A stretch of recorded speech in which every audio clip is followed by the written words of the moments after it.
Adventures of Tom Sawyer. Join Tom on a journey of action-packed adventure.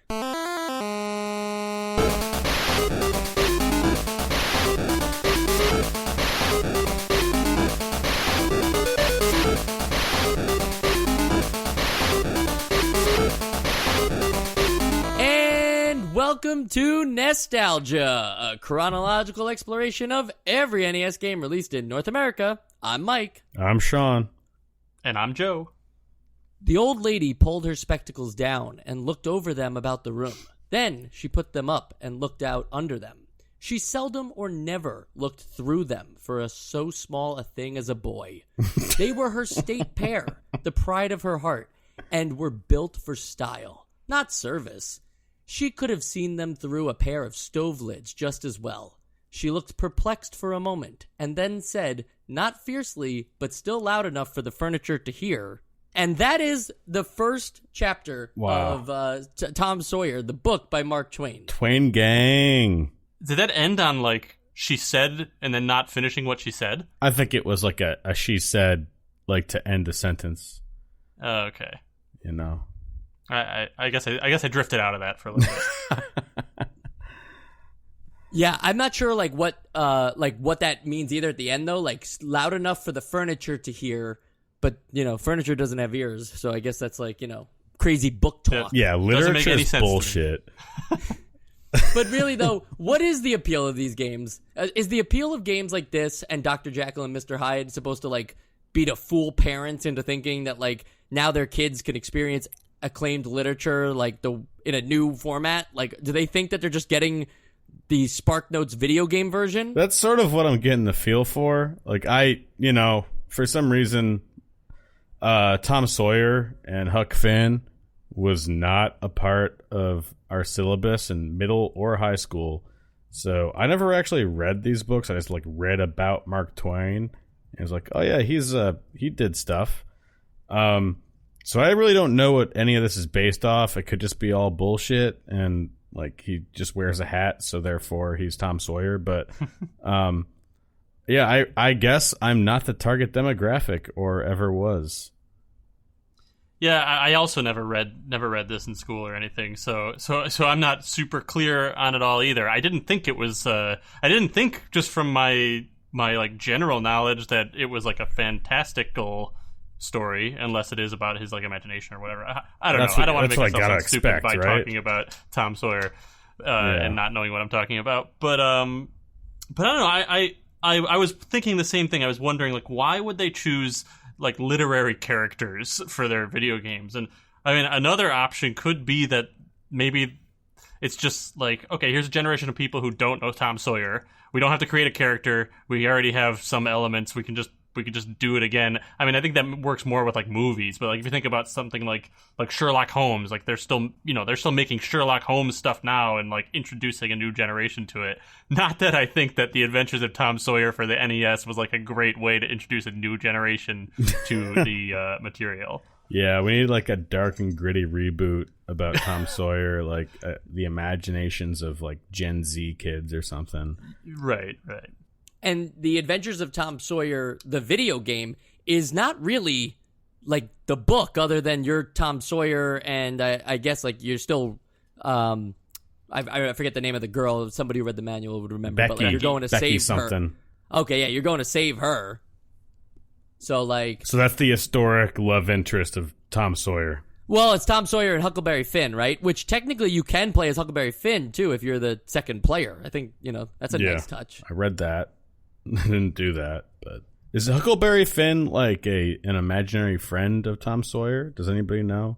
I was just hoping we wouldn't talk about the book again, so I didn't have to seem ignorant anymore. I haven't thought about the book since 8th grade, and I kind of don't want to. So, Mike, you read it. Yeah, well, I did read it, but I remember the painting the picket fences. I don't remember fighting the giant octopus in Chapter 1, which is something that happens in the game. Yes.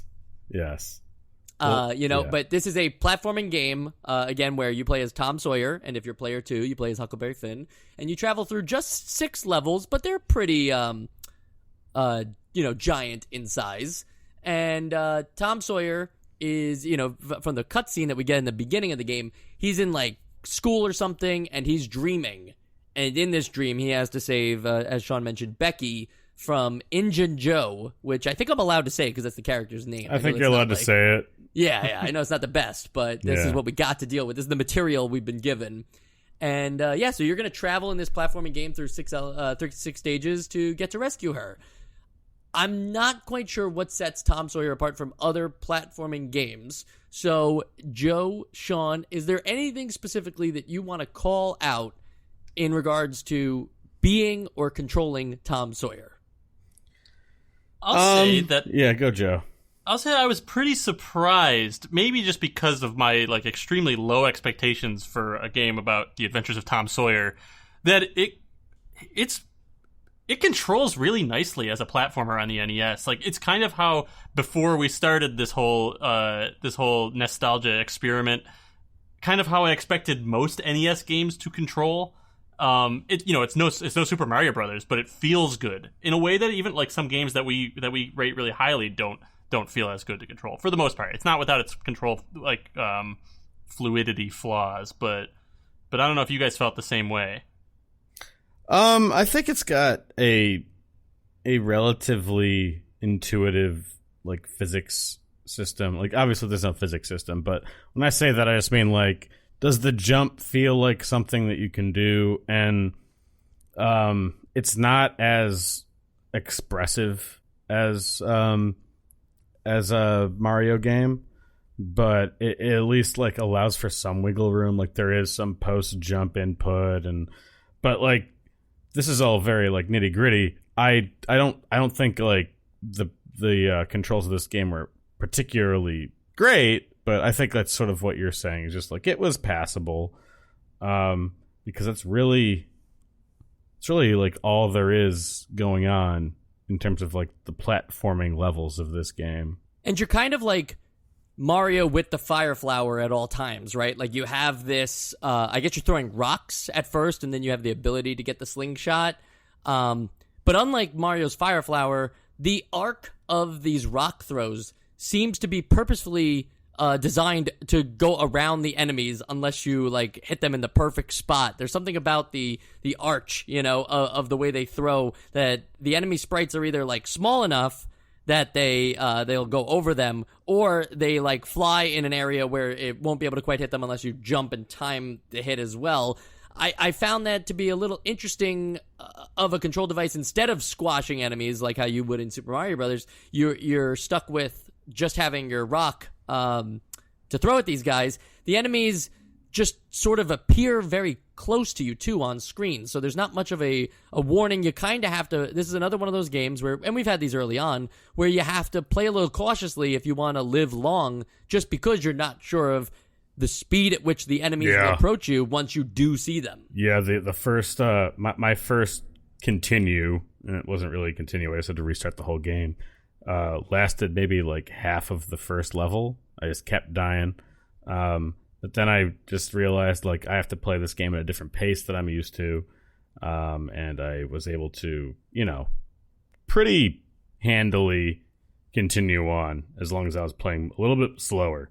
Yeah, it's not like an overly difficult game, but it is like, it does surprise you sometimes with the enemies. Like, there's a lot of enemy variety, and a lot of them do different things. Like, even later in the game, suddenly an enemy will start doing something that you haven't seen done before, coming at you at a different angle or at a different speed, or circling you in a way where you have to think about how you're going to catch them, because, like you said, Mike, they're too close to you for you to hit them with the regular rocks because of the arc of your throw, which could be seen as annoying and could also be seen as part of the game design of trying to really gauge how you're going to hit each of these enemies. And that would be a good thing, right? Like, if the enemies constantly change, I mean, we don't see that in every game, right? A lot of times you're introduced to the different enemy types throughout the beginning of the game, and then they either just get stronger or they have more health. Like, either they do more damage to you or they have more health to retain more damage from you. But in this game, the problem comes from the fact that there's a weird size to everything, like, and a weird control to everything that you are. Like with Tom going up and down ladders, there's this thing where like you almost think you're done climbing the ladder, but if you aren't at the very tippy top, you fall all the way back down to the beginning. And I can't help but feel like that's the actual problem. It's not the enemies, it's the way you move within the space that makes everything a little extra challenging for this game. And if there was a way to fix that, I don't know if it's like just making everything a little more zoomed out so you can have more screen real estate. Yeah, that's part of it, I think. You know, like just so this way you can see yourself and see what's coming at you from further away. I think that's like what Super Mario Brothers does, right? Like you always see the Goombas just kind of slowly marching towards you. They never just like pop up.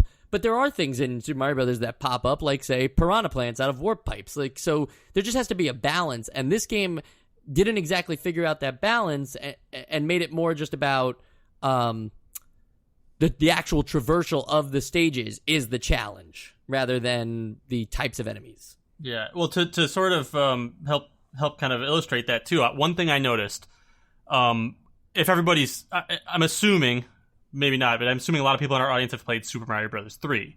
And if you remember in that game, they're the Cheep Cheeps. Or any Super Mario games, but they're the Cheep Cheeps. There are some levels, the Cheep Cheeps are the little fish that jump out of the water. There are some levels where they just, when you hit a certain spot on you know, the platform you're on, a fish will jump out of the water in your direction at you.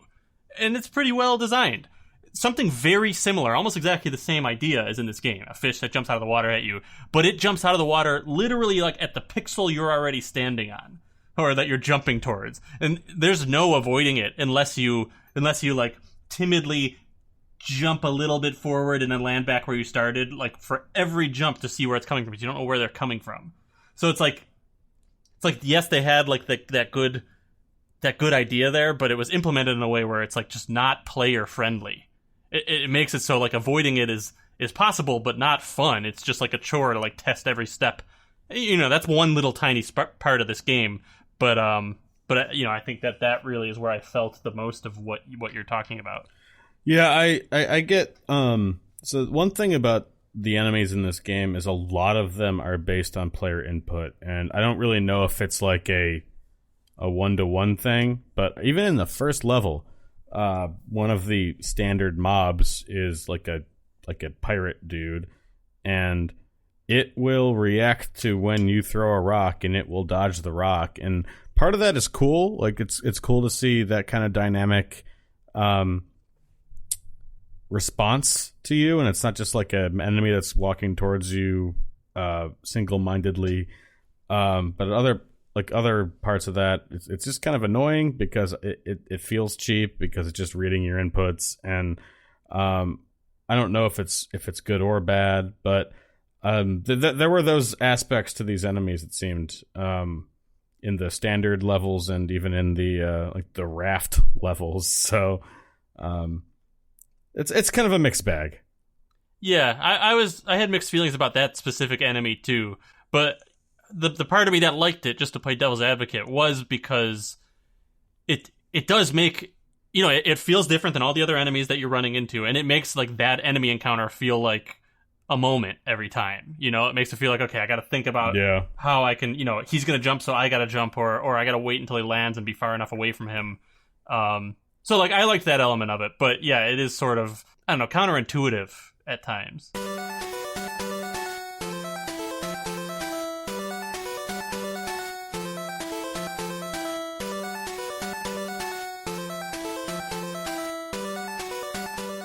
And Sean, you mentioned the raft stage, which, you know, that's not a platforming thing. The game almost becomes a shmup where you now throw your rocks, almost, yeah, like guns. You know, like you're shooting your rocks out of a gun or something, and you're going on this raft. And there's something really interesting here, though, with the level design, where as Tom Sawyer, you have this, you know, who cares if it's unrealistic or not? You have this very large jump that doesn't sync with the raft below you, but you still have freedom of your jump in the air, so that even if your raft is being like pulled in a specific direction or you're not quite lined up with it, you still get a chance to do that. Correct. And I almost wonder, like, that's a game in itself, and it's only used for one level. Like it's never called back to. There's no other additional like bonus modes in this game. Why do you think they did that? So that's one of the most interesting parts of this game is that because, like, by all measures, this, I don't know if we've really made it clear with how we're talking about it so far, but like a lot of this game is kind of ho-hum, like, oh, this is just one of those 700 games in the NES. But you can tell that they're trying things, whether it's the enemy design or the platforming or this sort of this raft game design. They are trying things, and the fact that they had it so that you're part of this. You're riding this raft and you have to jump. Like, there are parts that you just have to, and it's sort of like a relatively complex mechanic where it's going to just continue with momentum of however you left the raft going when you jumped, and you now have to avoid whatever obstacle you were trying to avoid while also landing on the raft. And that is engaging and that is cool, but it just happened so infrequently. It was just that one level for the most part that you have to worry about it. But like that was probably one of the most engaging parts of the game for me, was like, now I have to do these things at the same time. I don't really know how to describe it beyond that, but I liked that. Did you guys like that? Yeah, I thought that was a great, and I thought a similar thing about some of the other levels as well, but not to the extent of this raft level. That it was a great, like, format change, and it was something we haven't seen before. It made me think differently about it, and it was pretty fun. And I got to say, I think that your description of it being just another one of the 700 games on the NES is like the perfect way to articulate what this game is for me. But I will say, with things like this raft thing, I think it blends into all, like, to that list of all those other games like that. But it does feel, at least to me, above average because of its ambition and, like, trying new things and not just doing the same thing over and over again, adding like a raft level. Yes, I would have liked more of those, but having the enemy variety and all that stuff, it was kind of cool to me. I mean, yeah, but I do think there's a difference though between like a game trying a lot of different things or feeling of progression, and then also like making sure that those things work well. So I feel like a lot of the things that this game introduces either don't matter because they can be cheesed, or they become frustrating because of their design development. Like, I think about the boss fights are something that's like, I accidentally cheesed these boss fights. Right. You don't even know you're doing it, but like that octopus one we keep talking about, it's just the first boss. There's other cool bosses too, like a giant water dragon and a gorilla. But like the octopus, just as an example, if you just constantly fire at it before it ever shoots its first attack at you win. It will die. Yeah. That thing attacks? I didn't even know it attacked. Attack. I thought it was like teaching you what boss battles are. I didn't even know I had an attack. But that could have been an exciting thing. That could have been an exciting moment for the game and a nice boss fight where you have to like dodge the tentacles or something and hit the weak spots, but it doesn't do that. And yet there are other elements of this game that, whether through like platform trickery or through the way enemies appear on screen, it becomes a harder game than it has to be. It's almost like the game isn't balanced in a way where like any particular level of this game isn't challenging, but there are challenging moments in each level that just become confusing. You're like, wait, why is this the hard part? Yeah, and like when you say that there's a difference between seeing interesting ideas or new ideas and how they execute, like that's basically like that's the story of this game, is that like I can tell that they're trying to do something that isn't like, because this is a Tom Sawyer game, and no, it's not like a big franchise. Like, they're just making a game and trying to make parts of it unique. So I see that, and I give them credit for that. But like, yeah, it's obviously the execution is flawed, and that I think most games that aren't just straight cash grabs, we can see something like that. And it's just odd seeing it in something that is so, what I imagine is so like laser focused and just like, this is just a game we're going to try and sell to parents as like as an edutainment thing, and then the game is just nonsense about dragons and throwing rocks. Like it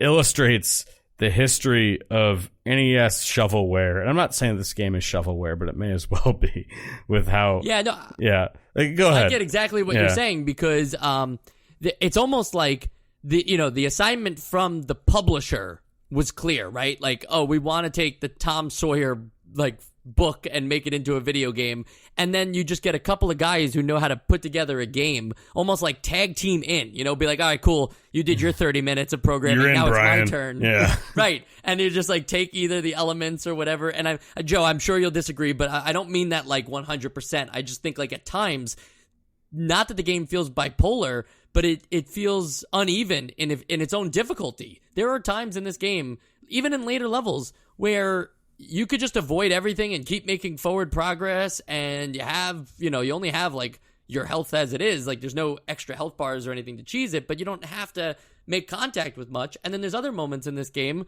where all of a sudden there's like 8 enemies, and now you're flying on a balloon and you have to dodge thunderclouds that are shooting bolts of lightning at you, and it's just like, when did this take over? Like I didn't expect this to just happen.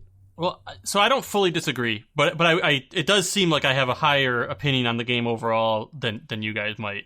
But I'll say that like I think part of it is because of my expectations going into it, because of what you're talking about, this being a Tom Sawyer game that someone just said like, okay, let's just try and see if we can get this out there. But to me, it seems clear that like almost against the odds, somebody who developed this game really cared about it. Like, we've had so many games on the NES that just kind of like, okay, they just put it out there. This feels like someone was like, oh, I really want, like, someone had some ideas and someone was passionate about it, which is what surprised me the most. Like, it feels like they put the effort into making the game feel good. They put the effort into making this enemy variety. I mean, literally every stage has, like, totally different enemies and totally different, like, ways about it. And there's no stage in particular to me that feels bad or just thrown in there. I think that the flaws that we're talking about, like they just come up throughout a little bit, and I even think some of them. I mean, I think I have a higher opinion on some of these things we're calling flaws than you guys do too, because I didn't hate the enemy placement other than really that one. The only one I can think of is the one that I mentioned, with the fish. Like some of it was definitely not like no, I don't perfect hate the game placement. design, but like, what's that? I don't hate the enemy placement. It was more so just like, no. I'm sorry. Finish your thought. That's right. Yeah, placement was maybe the wrong word, but with what you guys are talking about, where it's like, yeah, the AI being a little cheap sometimes, or like, I know that there are times where like an enemy just comes at you, and like if you didn't think about it ahead of time, you're kind of screwed, which would suck if it didn't. Like, I felt like I sort of learned that stuff pretty early on whenever I met a new enemy, and then when I saw them again, I at least had the knowledge to like figure out like what I should have done, even if sometimes I didn't do it and died. I could still be like, well, okay, I guess I screwed that up and I should have done something else.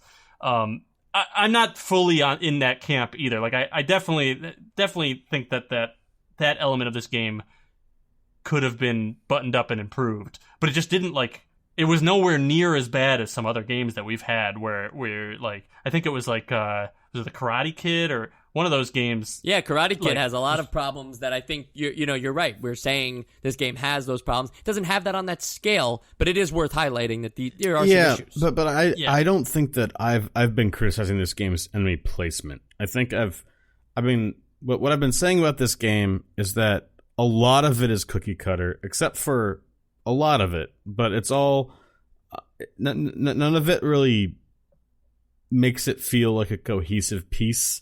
It's just like, oh, it does this thing and that's new, but it only does that for a level. And like, oh, if these enemies like respond to you in a way, and sometimes it feels cheap, but otherwise it's actually like it's kind of an interesting way to build some enemy behaviors, but it's only a few of them. And so a lot of it is just like, oh, it did this well, but it's just one piece of an otherwise like and I'm kind of like telegraphing my opinion. You don't take what you've learned and then have to improve it in the next level where it throws like the harder version of that at you or anything like that.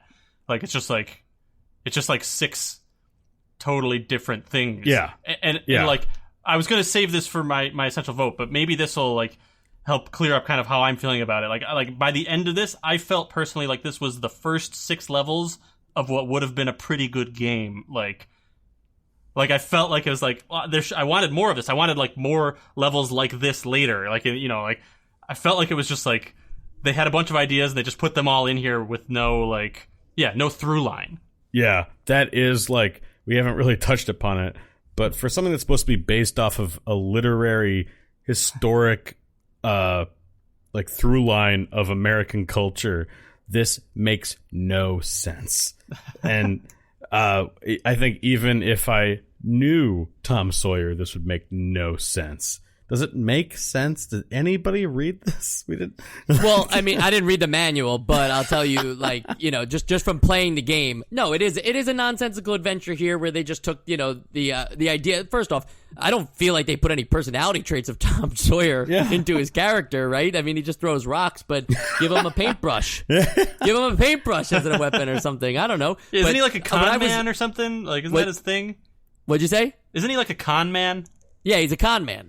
I thought Tom Sawyer was just a little schoolboy that like did his homework, but also had some daydreams. And he should have been able to bribe the enemies with money. If you have enough cash, they won't attack you. Wow. Okay. See?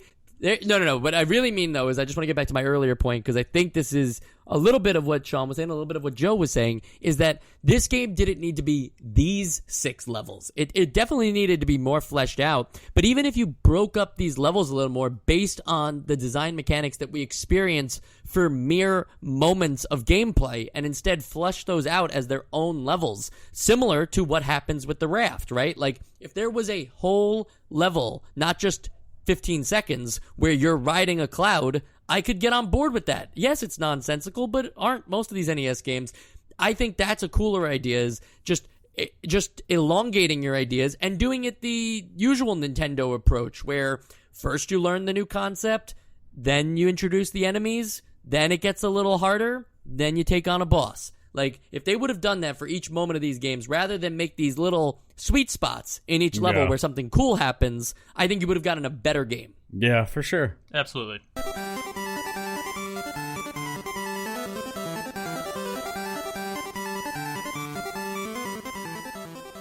So you guys hadn't looked through the manual, right? I skinned the back flat.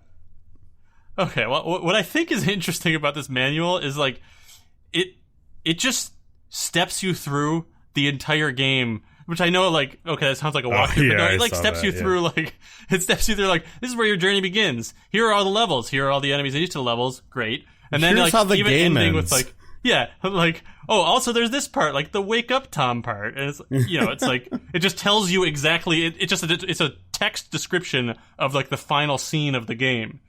Like, it's literally exactly what happens. It's very quirky. Like, it's strange because it puts it as a section, as if it's like something that you're going to need guidance on. It's literally just it's just an end screen with a little cinematic image of Tom doing his thing and like realizing that, was this a dream or was it not? And it like tells you that in the manual. So I just felt like something about this manual makes me feel like this would have been like, I don't know, a game designed for like little kids, which it isn't when you play it. This is also. Joe, this is the moment where I was talking about a couple episodes ago, where like the manual lets you experience the full game, something you might not do in the game itself. So if you're a kid who's unfortunate enough to not be able to get past the sky level or even the haunted house level, right now you can go to the manual and find out how it ends. we got to teach these kids to get better at video games. Well, that's another thing. With the manual, like I do remember now, it like describes the like why you're fighting these, not why you're fighting these bosses, because they're all nonsensical, but like it says that like, oh, you'll fight a giant gorilla that's made up of all of these other tiny monkeys, and then you see in the game all these tiny monkeys get together into like a cheer pyramid, and then they turn into a giant gorilla. And I'm like, why do I need deep lore on why this gorilla exists? Like, why can't you just show the giant gorilla? I will buy a giant gorilla in the jungle. You don't have to describe to me that it's made up of these tinier monkeys that will coalesce into it. It doesn't make any sense. Like, it makes less sense. It's also funny because, like, in the game, it's very clear that that's how the gorilla appears. But, like, it's just funny to me that in the manual it has to say, like, this is how it appears. Like, I don't know. It's just funny because, like, you don't need either of them though. Like, just have a gorilla. I guess, appear. but, like, you know, it's a. In the game, I get it. It's just like a fun way that they wanted to design it. Like, whatever. It adds to the game's lore, regardless of what Tom Sawyer's lore is. I just thought it was funny of, like, the manual to say, like, to, like, literally describe everything that happens in the game, not just the hints, but, like, here's all. You can just read the manual and you know the whole game. Yeah. And in the manual, they name the giant gorilla too, Sarudon. And I just think, like, in the prequel to the Adventures of Tom Sawyer video game, they'll give him his explanation for why he got that name. Good stuff about the manual, Joe. I did not realize how entertaining this could be. It's a shame. It reminds me that, you know, the complete experience of playing these older games is literally like you have to have the full package. Like, you have to look at the crazy box art and think about what they were trying to sell kids, right? Because so many kids just looked at the box art and thought that was the game. But most of the time the box arts don't even match up. Then you have the manual, which is something that you are supposed to read before you ever even play the game, but will probably read after you get stuck at a certain point. Some people like to go in blind and then check it back. But, like, you're doing yourself a disservice, like I just did here, when you don't check all of these things out. And, like, if you play with the sound off, right, so you don't hear the music, like, yeah, the music gets annoying, but, like, it's part of the whole design.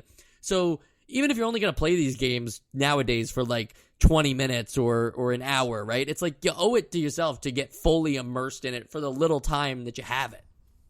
Yeah. It's a good point.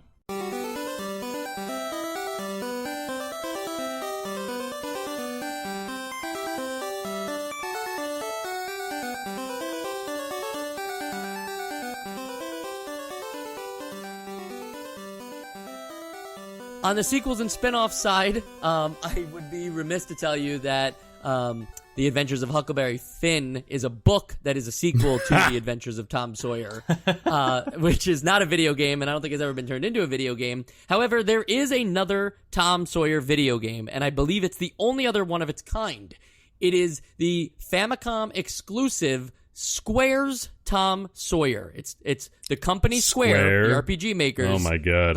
But it's called Square's Tom Sawyer. It's not just called Tom Sawyer. This has developed to be by Square. Nostalgia Bite. I feel like it might have to be. However, the game has never been translated into English. Players control Tom Sawyer and his friends as they join the party. The party being the party of role players, such as Jim and Huck. And they each have RPG-like stats, but there is no experience level up system. It's done just like Final Fantasy II, the game that Square made just before making Square's Tom Sawyer, but afterwards they would make Final Fantasy III. So this element has, like, the Final Fantasy II saga style of games where, like, you know, if you take damage, you get stronger. If you use this weapon, you're better at this weapon. The game features lots of different enemies and lots of different things that try to more or less stick to the story of the book a little closer than this game does. But it also features weird things like one particular enemy that can trigger the reset button on the player's controller, bringing them back to the title screen without saving. What? That's some Hideo Kojima God. shit right there. Yeah, I mean, they were thinking about it all the way back then. In 2010, UGO, the site, ranked it as the 4th most racist video game in history. Racist? Yes, racist. And I will just tell you that I saw one screenshot, which I will never share on our Twitter. Oh, no. But the blackface is bad in this game. Like, really bad. And Square ought to be ashamed of themselves for doing this. But at the same time, it's just like, why does this even exist? You think about all the games that are on your wish list of Square to make, right? And you never would think Tom Sawyer, an RPG on Tom Sawyer, would be one of the games. Yeah, when you said that, I thought this must have been like pre-Final Fantasy Square. But you're telling me that they made Final Fantasy II, Like, with we all got these, a new systems lease and on everything. life. Let's make some fucking Huckleberry shit. Yeah, they were like, "Oh, we got this new system that everyone's gonna love." Spoiler alert: that nobody really likes that system apparently in Final Fantasy 2. I've never played it, but then they're like, "Oh, how do we get the the Tom Sawyer fans? Like, we gotta adapt this for the Tom Sawyer fans." Very, very strange. Especially because it only came out in Japan. So Yeah. it's like, Yeah. was Here's Tom some Sawyer a American huge book? culture for only Japan. Yeah, maybe they were like dodging copyright laws. Like we were like, oh, we don't have to pay this because we're a Japanese company and this is American. Well, I feel book. like, I mean, it's also, it's in the public. I think it's in the... It is. Yeah. I'm pretty sure it is too. Okay. I mean, how do you think I got the first chapter of this book so easily? Yeah, we could be sued. Actually, I didn't think about that. Mark I read the Twain first estate. I read only the first paragraph of the first chapter for what it's worth, and I cut it off mid. That's under fair use, bruh. Yeah, there you go.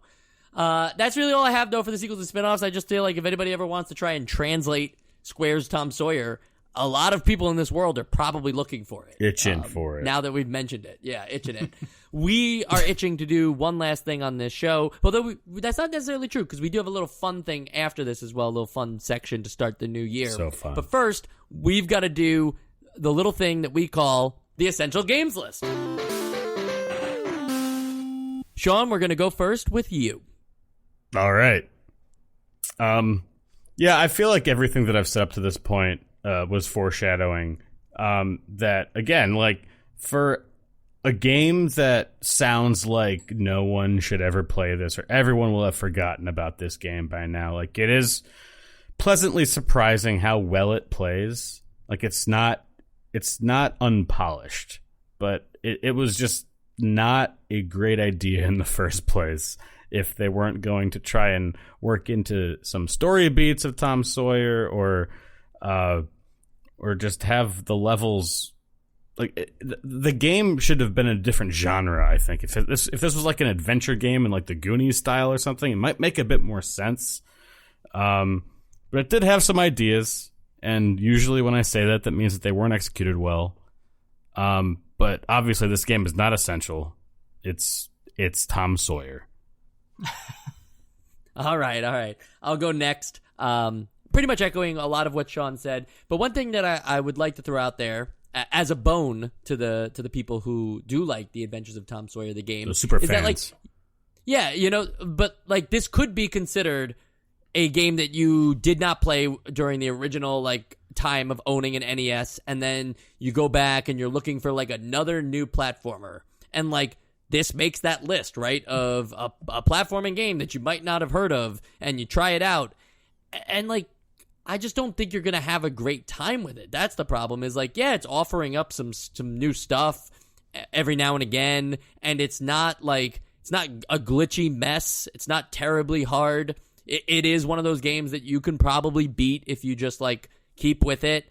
So yeah, like it probably would wind up on at least a few people's hidden gems list. But I think to be an actual hidden gem, you don't just have to find a game that you never heard of that's like somewhat decent. A hidden gem is a game that actually like is surprising because of the route it takes that other games did not take, or how closely it follows other great games. I wouldn't think of any game on the Essential Games list that like also reminds me of Adventures of Tom Sawyer. We've referenced a few during this episode, but mostly to talk about how Tom Sawyer executes those ideas poorly in comparison. So I don't think it even gets like hidden gem status for me. I think it just kind of gets like, this video game was made and was sold under Adventures of Tom Sawyer license. It's on our official list of that. Yeah. That's our official list. I'll create another section of the website just for that. Joe, your thoughts? I thought that this game, I think, first of all, I've said it a couple times already, but my low expectations going in really helped color my, the positive feelings I had about this game. I thought that it actually played pretty well, and I had some fun with it. I did. To talk about what I was saying before about the length, I think that, the way that you guys then address that, I agree with, that it needs to, instead of doing a ton of small, interesting new things, focus on one for a little while. Let that become the game for a little bit. And I think that that's where I was kind of going with the idea of it being a longer game. Because I think you could have taken a lot of these things and, again, to reference like Super Mario Brothers 3, you have, I think it's like the 4th level in that is like a sky level where you're jumping around on things in the sky. And then a few levels later, there's another one where it's a little harder. And then like later on in the game, there's more of those. And I feel like we could have done more of that. I would have liked a more challenging raft level now that I got the hang of it. And, some of these other elements that come back in come later. I really feel like this is like just like a sampling of what could have been a much larger and, game that could end up being considered a hidden gem. But it doesn't quite reach that. I see the idea that it is like sort of a shovelware thing. It sort of just falls into like the background of all these other games like this we've played. And I'll say if you want to find like one of those random platformers, kind of like what you said, Mike, one of those random platformers that are just everywhere on the NES, this is a good choice, I think. If you want to find something that like you've probably never played and no one really ever talks about, I think this is a good choice because it was still fun and it controlled well. It's just the whole thing is weird, like its existence. Like if you separate it from its like connection to Tom Sawyer, maybe you're like, oh, okay, like it's an interesting little experiment. If you then start considering that this is a Tom Sawyer game, you're probably like, what is this? Why is this? Granted, I didn't read the book. Maybe this is exactly what the book is like. Maybe this is everything. Maybe there's they really were really faithful to it. But overall, rambling a little bit, but not essential. I think I'll put it on my could have been a really good game list, but wasn't. Yeah, that's a great list that we will also make a whole nother section of the website for. Add that list. Yeah. Now, you have to remember, I'm talking about the website because if you haven't been paying attention, it's back, baby. We got the website back thanks to the patrons over at patreon.com/nostalgia. Just contributing even $1 a month will get you a little special thank you on the thank you page, which is the homepage right now for the website. So if you ever wanted your name on the homepage of a website, your name similar in lights. to what Homer... Yeah, I think Homer Simpson did that like back in 2000. He was the front page of the internet or something like that before Reddit. You could also be the front page of... that was Kim Kardashian. Oh, there you go. Yeah, she broke the internet. Oh, I see. Yeah. We're going to break the internet, though, too, because the number of support that we have gotten is just, we really want to thank everybody who's supported us so far. And it's never too late to jump in, too, because at the $5 a month level, you get access to Nostalgia Bites and our first episode, Nuts and Milk, which I have to say like that every single time. I'm always going to laugh. Yep, that game, it's coming up soon, that episode. So if you want to see what Nostalgia Bites is all about, remember it's a look through the Famicom library, but with no Japanese language skills required. We're playing the Famicom games that you can play without knowing anything, without having eyes. No, that's not true. You need eyes. You also need ears to hear the podcast. So I just feel like full disclosure. One thing that we're going to do now that has nothing to do with giving us any kind of money or support or tweeting nice things at us is we're going to take a look at 2021 in an unfamiliar way for us. We are going to talk about, each of us is going to give our favorite NES game that we played in 2021, according to the show, obviously. We can't go ahead. We can't skip. And we're also going to talk about our favorite game of 2021, the ones that came out in 2021. So, Sean, I don't know if it's a good or a bad idea, but I kind of want to start with you. It's a terrible idea, Mike. I don't know what you think I'm going to say. But, no, I mean, for the podcast, I think that the game that I liked the most was, it's a pretty common answer, I would say, is like Ninja Gaiden. That was just a game that we all really appreciated, and it was put together well, and we had a lot of fun with it. I don't really have much to say that wasn't said in the episode, but that's my answer for that. But the more interesting answer, since we don't really talk about this on the podcast, is my favorite game that was released in 2021. And I actually had to go back and look because I'm really bad with dates and like time scales all messed up. So I looked back and I saw what was released recently, and it's a game that I actually played pretty recently, and it's a game called Forgotten City. This game started out as, I think, like a Skyrim mod that was like a total conversion, and like there was no Skyrim elements. It was just like you play this mod, and then eventually I think that they got some kind of funding and they made their own game out of it, I think in a different engine. But basically, I'll give a little synopsis. You play a modern person that goes back in time to like ancient Rome, and you enter this city that they all have to follow these rules and not commit a sin, or else everybody dies. And it turns into like this Groundhog Day / like Sherlock Holmes / murder mystery thing, where you're trying to figure out like the secret of this little town while also like fixing your past mistakes. And I just really like the narrative structure of this game, and the writing and the art and all that. It's a lot of fun. So if you're into that weird shit, I'd give the Forgotten City a try. That was a very nice synopsis. Thank you for that, Sean. And what an interesting pick, too. I honestly have not heard anything about that, so I'm going to look into that for sure. Please. And, we'll put a link to it in the show notes, absolutely. Joe, I'll save you a minute. I'm going to go first just because it seems to be that's the order of things that we're doing lately. Sean, me, Joe.